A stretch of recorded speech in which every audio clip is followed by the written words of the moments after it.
જો યાદ રાખજો, ભજન અને ભોજન બે વાત ફરજિયાત છે.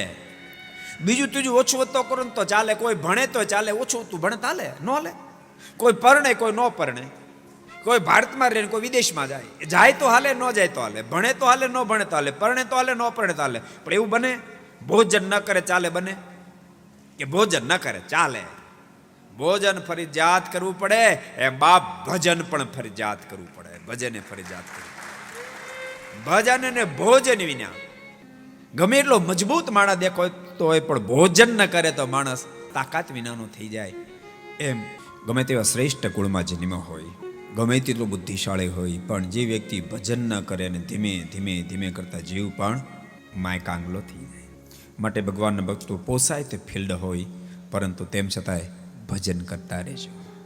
अगर ये वीडियो आपको पसंद आया हो तो लाइक करें और शेयर करना मत भूलिए. सब्सक्राइब करें सरदार कथा चैनल को और बेल आइकॉन पर क्लिक करना मत भूलिए लेटेस्ट वीडियो सबसे पहले पाने के लिए.